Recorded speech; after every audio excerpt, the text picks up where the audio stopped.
In early 1976, the Saratoga had dropped anchor offshore of Monte Carlo for an extended port call. The imminent bicentennial of the U.S. Declaration of Independence and some prior planning promised a lavish ceremony for both the royalty and the natives, all of whom could not have been more enthusiastic and hospitable. One evening, Rabbit, PJ, and I went ashore for dinner dressed in civilian clothes. As we passed a restaurant with a maitre d' in a tuxedo, I suggested that we go in there. As he led us down a marbled checkerboard aisle, tables for two on the right and booths on the left, I glanced ahead and recognized Ringo Starr in a booth adjacent to the last unoccupied booth where we were going to be seated. I muttered this discovery under my breath to Rabbit and PJ. They responded, "No way." But as we slid into the booth, they too recognized the former Beatle. We minded our own business until, thankfully, Ringo craned his neck over the top of the booth and asked if we were off the ship out there. When we confirmed his suspicion, he then asked how one gets aboard. I replied, "You have to have an ID." He then tapped on the side of his nose and said, "This is my ID." We were starstruck, and Ringo was wonderfully cordial and entertaining. PJ and Rabbit made plans to meet him at Fleet Landing the next day, while I, as Cinderella, would be chained to the ready room desk as the squadron duty officer. Boo, boo. The following day, everybody was jacked up because Ringo was coming aboard, especially the skipper. It was Sunday, as I recall, and the Liberty uniform for all personnel was white, so no civvies.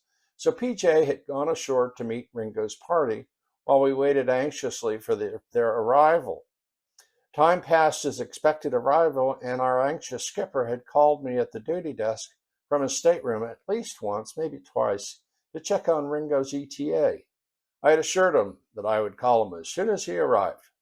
Unfortunately for me, however, the next time the skipper called, Ringo had just burst through the ready room door, less than an arm's length away from my desk, and snatched the phone on the first ring.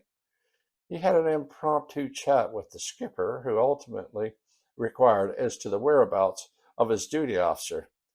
Ringo took extraordinary delight in giving Gordo a proper payback for his cheekiness the night before. Need an ID indeed. Not only did he have a nose for an ID, but he also had a nose for turning me into a dunce at the duty desk.